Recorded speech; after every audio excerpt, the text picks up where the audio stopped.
हाँ तो नमस्कार प्यारे साथियों, स्वागत है आपको आपके अपने YouTube चैनल राजा ऑनलाइन क्लासेस में। साथियों, जैसा कि हमको पता है, आप सबको पता है कि हम लोग अभी मैट्रिक का एग्ज़ाम दे रहे हैं। जी हाँ, हम लोग मैट्रिक एग्ज़ाम दे रहे हैं और आज मैं ये वीडियो बना रहा हूँ। आज संडे है, आज संडे है।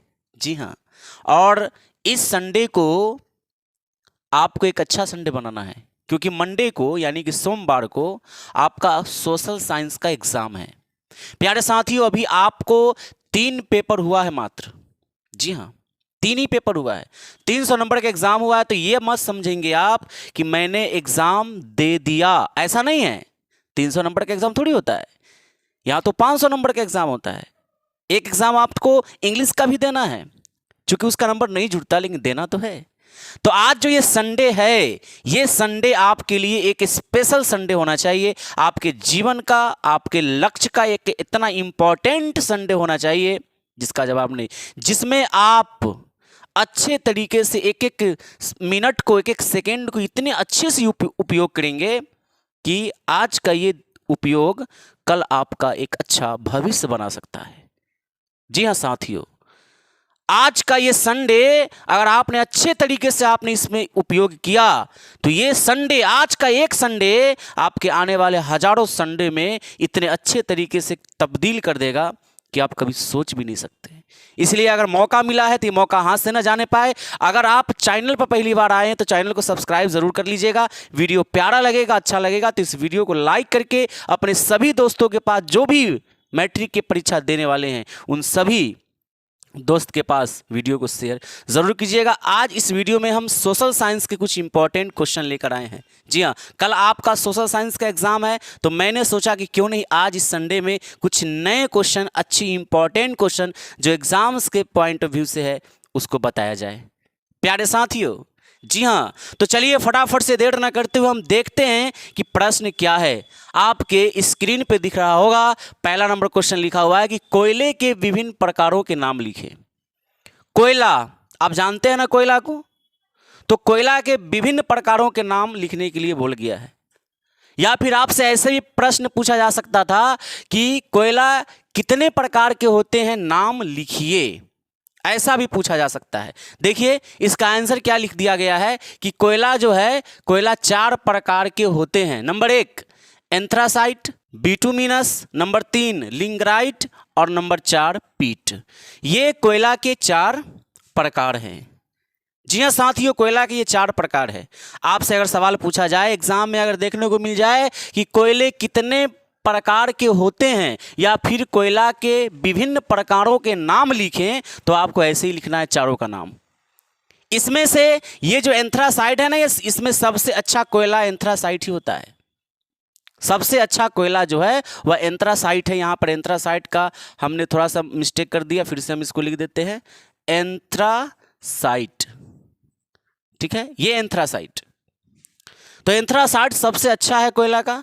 एवं अगर खराब की बात करें तो सबसे खराब कोयला का क्या है भाई, सबसे खराब कोयला क्या है, तो पीट है हमारे पास, नंबर 4 वाला। ये बहुत इंपॉर्टेंट क्वेश्चन है, आपके एग्जाम में बन सकते हैं। ठीक है, नंबर 2 की बात करते हैं। सेकंड क्वेश्चन, बंधुआ मजदूर किसे कहते हैं? बंधुआ मजदूर किसे कहा जाता है? आप अगर सोशल साइंस अच्छे से स्टडी किए होंगे साथियों, तो आपको ये प्रश्न का जवाब पहले से मालूम होगा और ये इंपॉर्टेंट क्वेश्चन है। अगर आपको याद नहीं है तो आप याद कर लेंगे, अच्छे तरीके से याद करेंगे। तो बंधुआ मजदूर क्या होता है समझेंगे। मैंने लिखा है कि पुश्तैनी रूप से नौकर बने रहना बंधुआ मजदूर कहलाता है। मतलब ऐसी नौकर जिनके दादा पिता स्वयं अपने, मतलब स्वयं एवं आने वाली पीढ़ियां भी नौकर बने रहे, तो उसे हम बंधुआ मजदूर कहते हैं। बात समझे कि नहीं? नहीं समझे तो जैसे यहां पर समझिएगा कि मान के चलिए कि ये महल है राजा का, ये राजा का एक महल है और इस राजा के महल में बहुत सारे मजदूर काम करते हैं। मान के चलिए कि एक मजदूर है, उसका नाम है ए उस मजदूर का नाम है, तो यहां पर ये काम करते हैं। अब इस ए के बेटा जो होगा ये मजदूरी करते करते मर जाएगा, इसका बेटा भी इसके यहां मजदूरी करेगा, फिर उसका बेटा इसके यहां मजदूरी करेगा, मतलब एक आप पोता, यानी पूरा का पूरा खानदान दर खानदान लगातार अगर इस राजा के घर पे नौकरी करता है, काम करता है, मजदूरी करता है, तो ऐसे मजदूर को बंधुआ मजदूर कहते हैं। वही लिखा हुआ है, पुश्तैनी रूप से नौकर बने रहना। पुश्तैनी का मतलब क्या होता है? सिर्फ मैं नहीं, हमारे बाद जो नस्लें आने वाली है वो भी उसके यहाँ नौकरी करता है, उसके बाद जो नस्लें आने वाली है वो भी वहां पर नौकरी करता है। ठीक है, तो नौकर बने रहना बंधुआ मजदूर कहलाता है, या ऐसे नौकर जिनके दादा पिता स्वयं आने वाली पीढ़ियां भी नौकर बने रहे तो उसे हम बंधुआ मजदूर कहते हैं। साथियों, उम्मीद करते हैं कि आपको समझ में आया होगा। बहुत इंपॉर्टेंट क्वेश्चन है ये। नंबर 3, भारतीय संविधान के अनुच्छेद 19 के विषय में लिखिए। इतना इंपॉर्टेंट सवाल है ये जिसका जवाब नहीं। अनुच्छेद 19 यानी आर्टिकल 19 के बारे में आपसे पूछ लिया जाता है एग्जाम के अंदर कि भाई भारतीय संविधान के अनुच्छेद 19 क्या है, आप इससे क्या समझते हैं, इसके बारे में जरा बताइए कि इसकी विशेषता क्या है, इसका महत्व क्या है, इसकी इंपॉर्टेंस ही क्या है, हम इसके कैसे लाभ प्राप्त कर सकते हैं। मैंने लिखा है कि अनुच्छेद 19 में स्वतंत्रता का अधिकार दर्शाया गया है। भारतीय देश भर में कहीं भी बस सकते हैं, व्यवसाय कर सकते हैं, किसी भी धर्म को मान सकते हैं। यही हमारा संविधान अनुच्छेद 19 ये हमें बताता है। कहीं भी रह सकते हैं, हम भारत के लोग हैं, हम भारत के वासी हैं। भारत में अभी हम लोग मान के चलिए कि बिहार से हैं आप, तो बिहार के बाद अगर मान के चलिए कि आपको राजस्थान में जाने का मन है, वहां रहने का मन है, तो वहां भी रह सकते हैं। यूपी में जाके रह सकते हैं, पश्चिम बंगाल में रह सकते हैं, कोने कोने में, भारत के कोने कोने में जहां मर्जी आपकी वहां आप रह सकते हैं। ये संविधान मुझे अधिकार देती है अनुच्छेद 19। साथ ही व्यवसाय कर सकते हैं, किसी भी प्रकार का व्यवसाय आप कर सकते हैं, लेकिन वो गैर कानूनी व्यवसाय नहीं होना चाहिए, गैर कानूनी व्यवसाय नहीं होना चाहिए। किसी भी धर्म को आप मान सकते हैं। आप अगर हिंदू है, वो मुस्लिम है, वो सिख है, वो ईसाई है, तो अगर सोचे कि मैं अगर सिख हूं, मैं ईसाई बनना चाहता हूं, तो वो मान सकता है उस धर्म को, उसकी पूजा कर सकता है। हिंदू, कोई व्यक्ति हिंदू है तो मुस्लिम वाले स्थल पर जाकर वहां उसकी पूजा कर सकता है। कोई अगर मुस्लिम है वो भी पूजा कर सकता है। ये अधिकार मुझे देती है, ऐसा ये अनुच्छेद हमें बताने का प्रयास करता है। नंबर 4, सूचना का अधिकार क्या है? बहुत खास क्वेश्चन है, MBVI। हो सकता है कि आपको कल के एग्जाम में, SST का एग्जाम है ना, सोशल साइंस, कल के परीक्षा में आपको यह प्रश्न देखने को मिलेगा। ठीक है,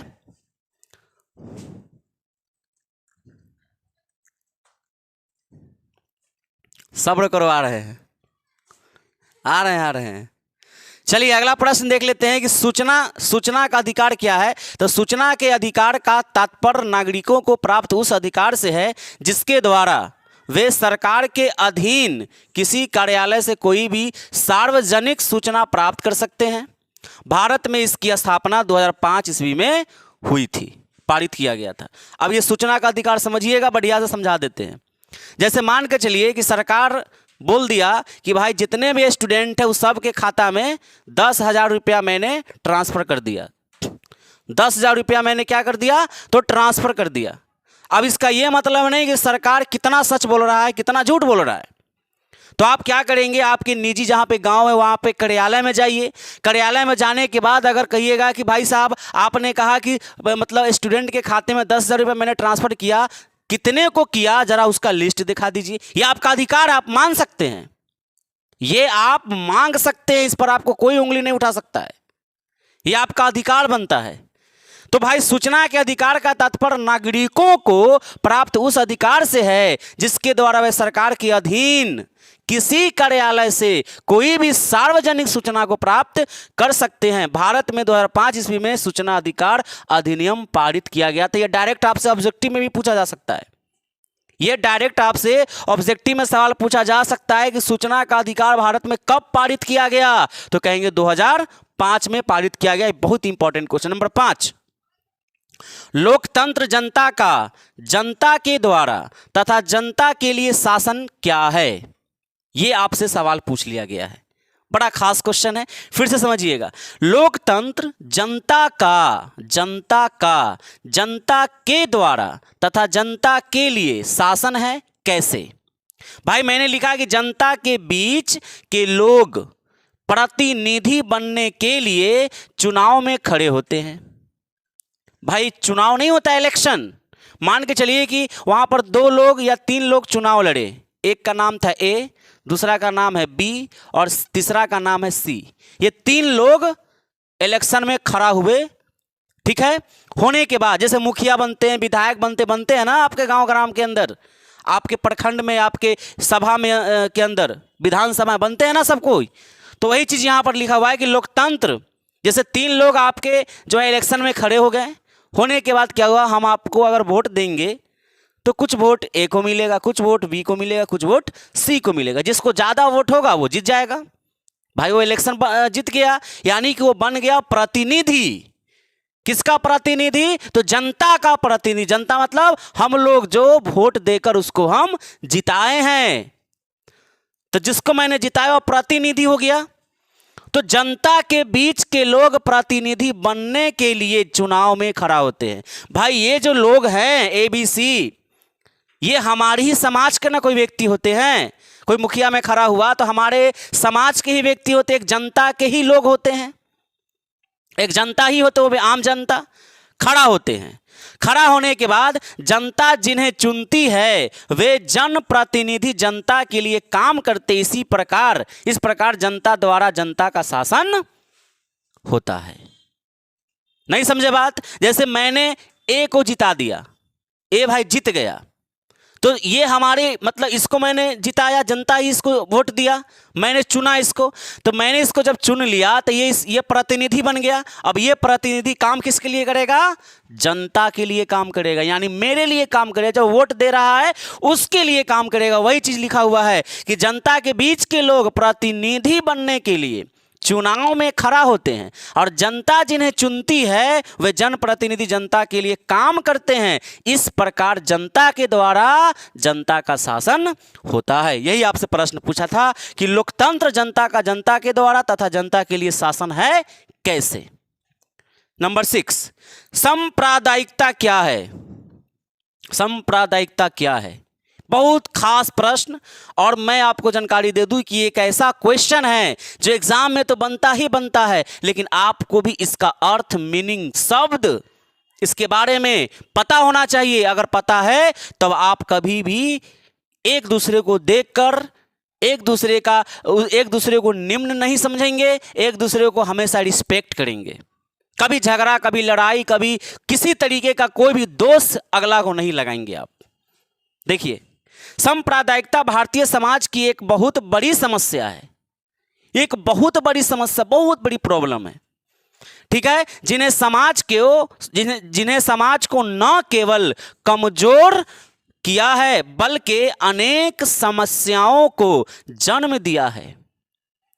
कैसा जन्म भाई? अनेक समस्याओं को जन्म दिया है। जैसे धर्म के नाम पर अलग अलग समूहों में बंट जाना तथा एक दूसरे को निम्न समझकर उसके प्रति घृणा एवं द्वेष